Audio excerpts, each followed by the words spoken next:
the Beverly Hillbillies.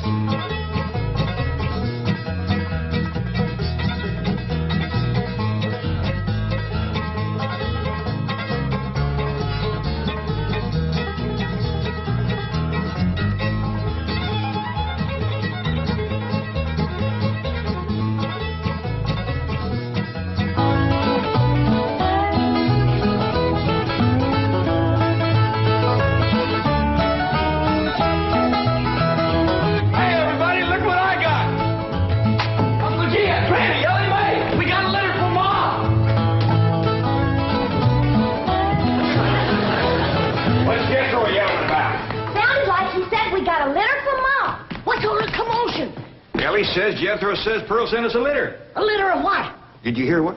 No, but I bet you it's kittens. Kittens. Pearl's always trying to give away kittens. Well, there y'all are. Where's the kittens, Jethro? What kittens? Didn't your ma send us some kittens? Just a minute. No, just a letter. Jethro, how could you think that kittens would... Well, come on, sit down. Let's hear what Pearl's got to say.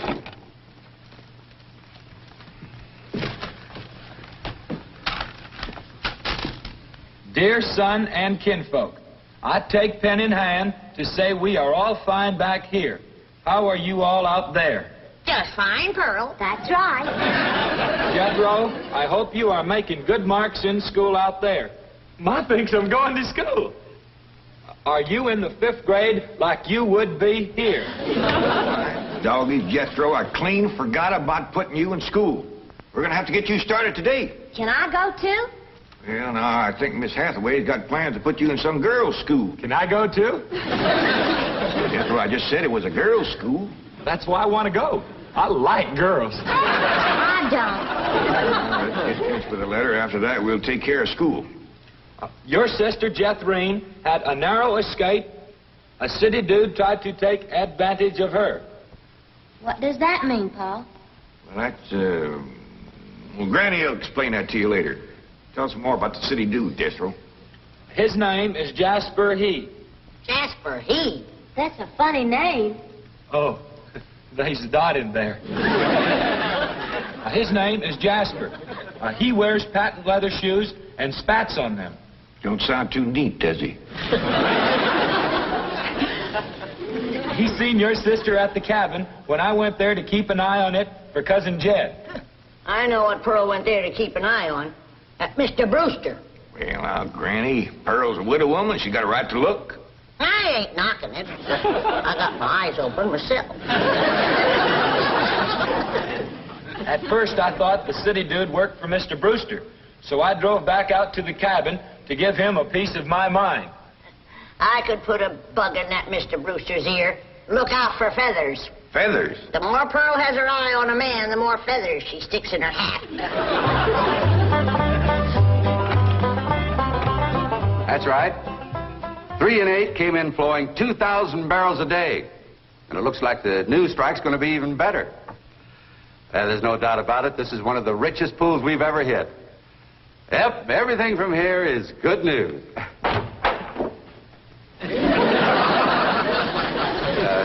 Well, not everything. I'll call you back. Mrs. Bodine, this is a pleasant surprise. Well, thank you. Although you might not think it's so pleasant when you hear what I have to say. Oh? One of them oil fellas working for you has made advances to my daughter.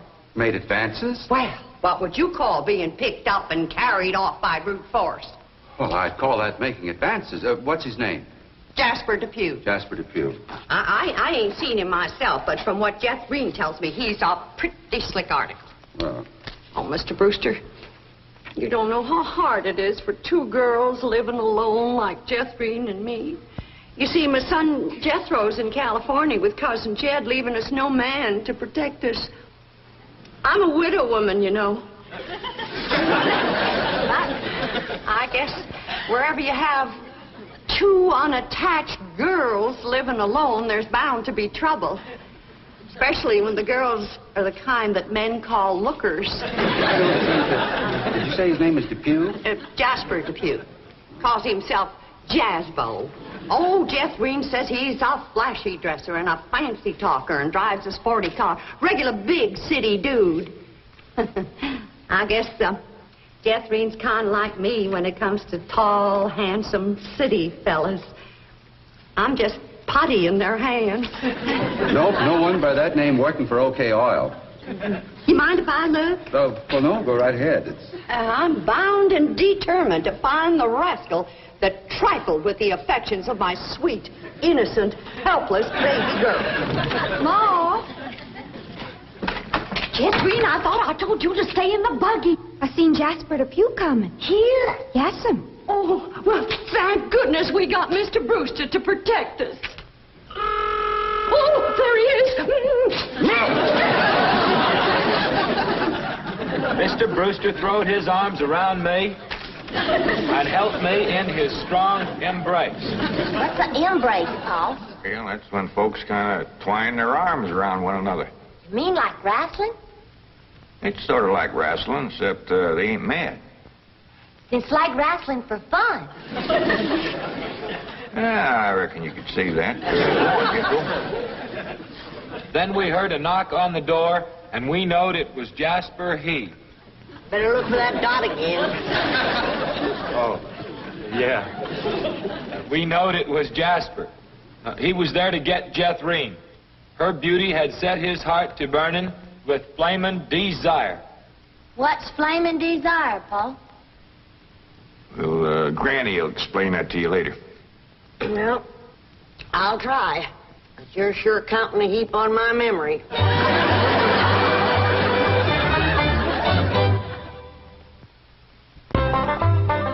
Read on with your Ma's letter there, Jethro. Yeah, it's getting good. One city fella's got his arms around Aunt Pearl, and another's waiting at the door to grab Cousin Jethreen. My only thought was to save my daughter, so I tore loose from Mr. Brewster's embrace. I saw Jethreen heading for the door, so I quick throwed myself betwixt my child and danger. Sweet innocent Jethreen, not knowing better, let that rascal in. He went right to sweet-talking in a voice smoother than fresh churned butter. Hello again, you great, big, beautiful lump of sugar. I brought you something all the way from Eureka Springs. Genuine orchids growed in a hothouse. And this lovely young girl must be your sister. I'm her mom. No. Yeah. Well, for Jethreen's beautiful mother, a little gift of genuine French imported perfume all the way from Paris, France. Oh, well, you hadn't ordered. Oh, my goodness. Genuine Paris, France perfume. Look at that French writing on there. That says, "Ah, d'amour." That means, oh, love.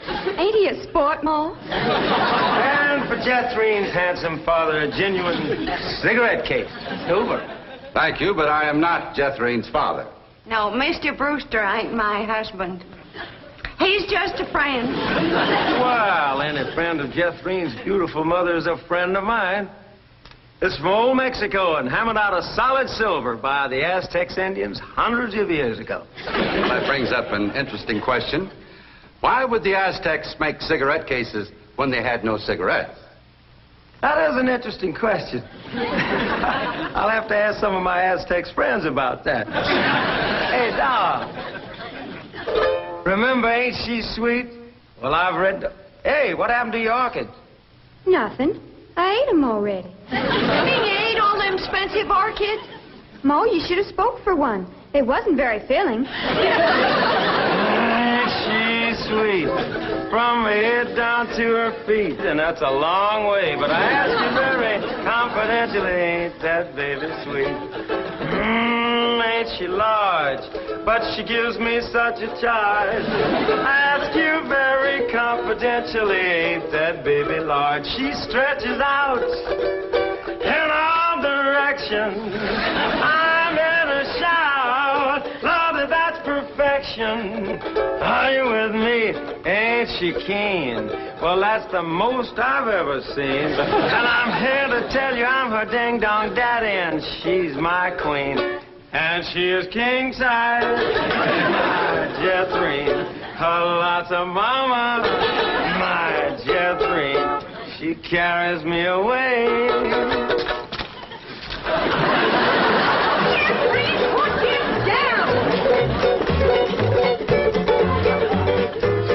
So your sister Jethrine has got herself a steady fella now. He says he is going to ask for her hand someday. I hope he will take the rest of her, too. Ha ha. Give my love to all and be a good boy. I am going out now to mail this letter and get some more feathers for my hat. As ever, your loving mother. Gee, sure nice to hear from Ma. Nice hearing. Jethro, you and me's got to go right out and find a school and get you to going. Granny, you pack up a nice lunch for Jethro to tote along. How about a big mess of poke greens and chitlins with some pone and a big pot of sorghum to dip it in? Fine. Oh, Granny, it don't have to be that fancy. Some of the other boys here in Beverly Hills might not have it so good. They go to complaining to their folks. Let them complain. It ain't gonna hurt none to raise their standard a little. I'll get the truck, Uncle Jed. Paul, please let me go with Jethro. I can help him fight if the big kids in the 5th grade goes to picking on him. I know for sure that Miss Hathaway has got other plans for your schooling. But with Jethro gone, I won't have nobody to play with. Oh, yes, he will. I just remembered something. Mr. Drysdale's stepson is coming home for Thanksgiving. And he's going to be living right next door. And you can play with him. Mr. Drysdale gave me some pictures of him. Here's some pictures of Sonny. That's what they call him, Sonny. He's been going through a lot of schools, and he ought to know some real good games to play. Ain't he something? Yeah, but what? Why, he's a boy. Are you sure? Ellie, just because he's wearing... Well, there's Jethro. Now, you keep thinking about how much fun you're going to be having with him right next door. You know, he does kind of favor that movie actor, Rudolph Valentino. Here's Jethro's lunch. I didn't have time to fix much, but it'll hold him till he gets home from school. I got a real surprise in there. I've been saving it for a special day, and I reckon this is it. What is it, Granny? Deviled hawk eggs. Doggies. Makes me wish I was going to school.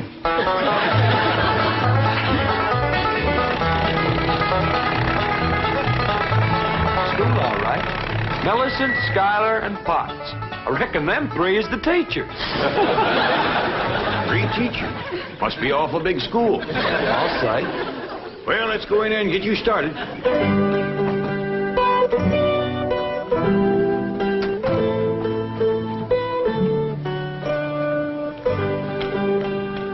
There you are.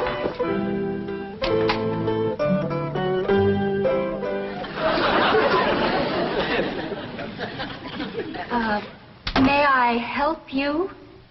Well, reckon maybe you can. Diana, someone has parked a most disreputable-looking vehicle outside my window. Perhaps it was these gentlemen. Oh?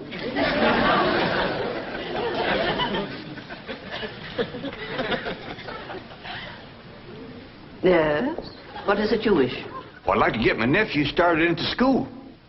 Here? Yeah, here's all right if you got room for a desk and his lunch basket. My dear man, this is a most exclusive private school. The tuition is quite expensive. Well beyond your means, I'm sure. Does that mean it costs a lot of money? That is precisely what it means.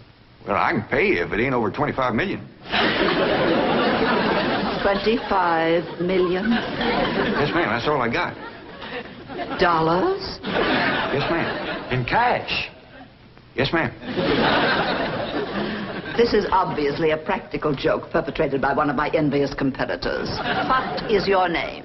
Jed Clampett, ma'am, and this here... And you expect me to believe that you have $25 million?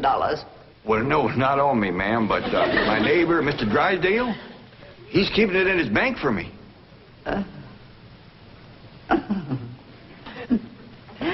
Get me Milburn Drysdale at the Commerce Bank. You see, it just so happens that Mr. Drysdale holds the mortgage on this school, so we are very well acquainted. Hello.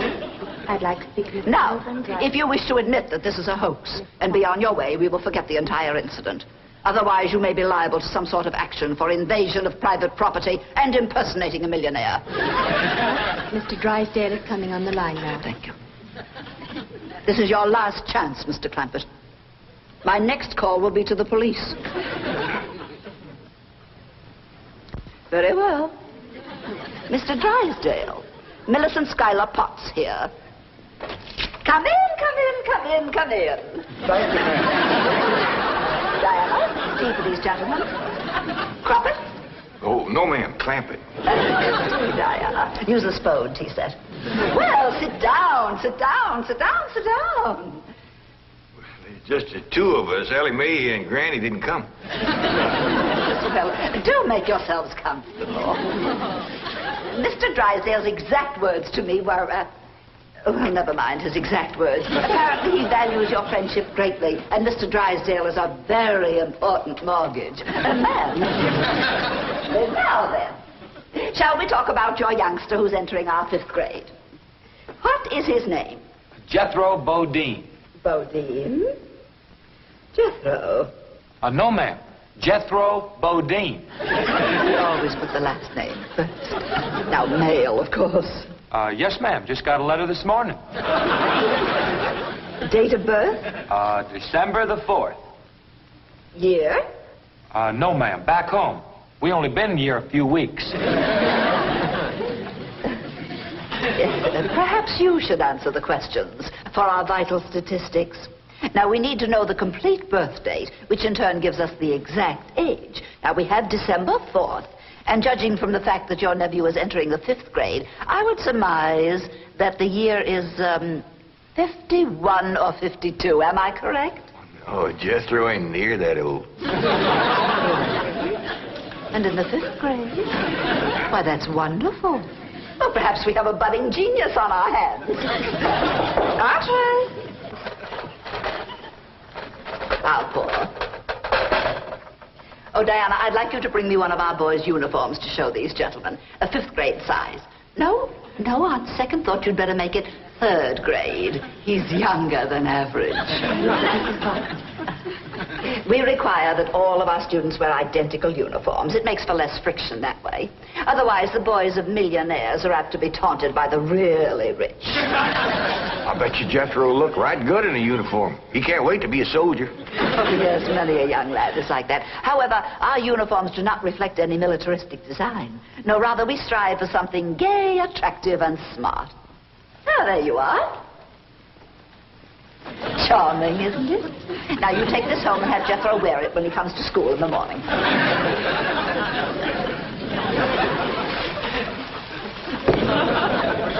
Wear this? I'm afraid Granny will have to make considerable changes in this before it'll fit Jethro. So tiny? Yes, ma'am. And in the 5th grade? The boy must be a genius. Well, you may be very sure that we will bring him out. If he wears this, he'll bust out. Now then, how do you gentlemen like your tea? We don't know, ma'am. We ain't tasted it yet. Oh, you are the fun-loving one, aren't you?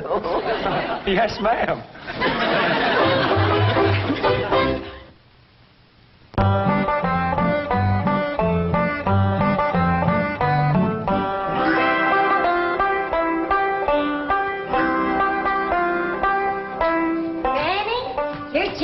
School clothes. You want me to help let them out? Oh, well, thank you, Ellie, but let's see what has to be done.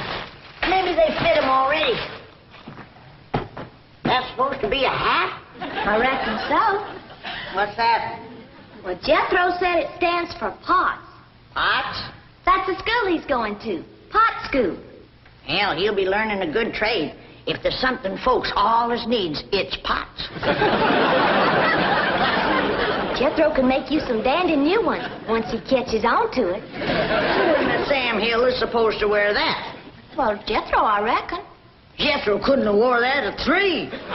Paul said it'd take some letting out. Letting out? There ain't enough seams in the whole world to let that out. How's it going, Granny? Are you getting my uniform already? Jethro Bodine? No, Granny. Over to school, it's Bodine Jethro. Ellie Mae, leave the room. You got no shame running around here in your underpants? Granny, these ain't underpants. They swimming trunks. You wrap that towel around you before I cut a switch. But Granny, Miss Hathaway says... I don't care who says what. I'll be glad when your ma gets out here to take you in hand and to make you some school clothes. These things ain't never gonna fit. But Granny, I gotta have these in the morning. It's a rule. All us kids over there's gotta wear these. And that coat, too. Yeah. I sure wish your ma was here with her sewing machine. Pearls a whiz at making clothes. Now that you're going to be keeping company with Jazz Beau Depew, you're going to need some nice clothes. I like the little fella, Ma. I'm glad, Jethro. But you gotta stop picking him up all the time. He ain't heavy. That ain't the point. It don't look fitting for a girl to run around carrying a fella. All right. I won't pick him up anymore. Till we get married. Why would you pick him up then? To carry him over the threshold. You ain't supposed to carry him. He's supposed to carry... No, that's ridiculous. I declare, I don't know how I'm going to keep you in clothes the way you're shooting up. I start a new outfit, and by the time I get it stitched together, you've outgrown it. My new shoes is already too tight for my feet. Oh, them feet. If they get any bigger, you're going to have to go outside to turn around. My feet ain't as big as Jethro's. Well, of course not. He's a boy. Just think, your brother Jethro's going to school in Beverly Hills, California. Yeah. I'm homesick for to see him, Ma. Me too, Jethro. I'll bet your rich Uncle Jed has Jethro duded up like one of them actors in movie pictures.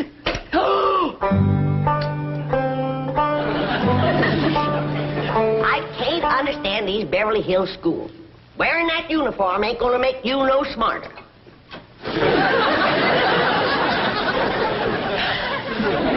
Miss Potts said I had to wear it this morning. And she's the boss teacher.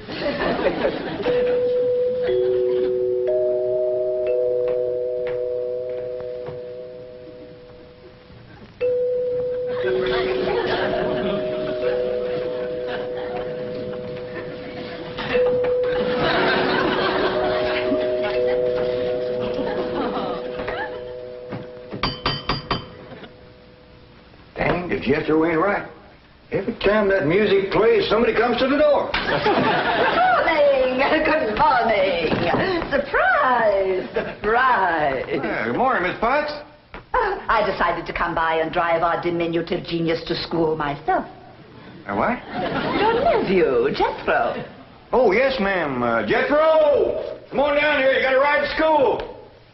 Well, that's mighty nice of you, ma'am. Oh, tut. I'm going to give the boy my personal special attention. I feel that when one... Well, howdy there, Miss Potts.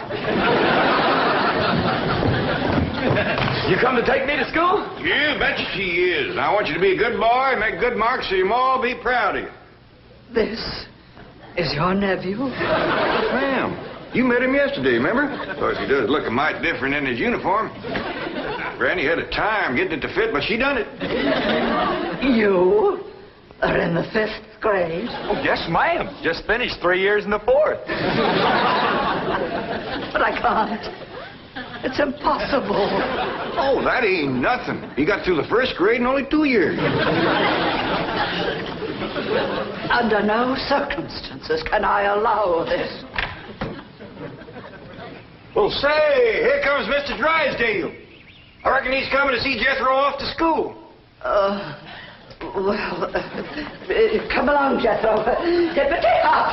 This is the way we go to school. This is the way we go to school.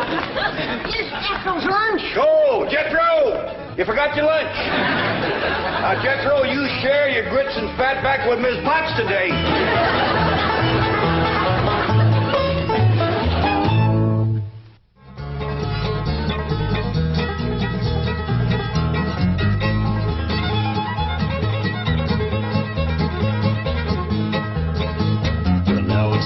Say goodbye to Jed and all his kin.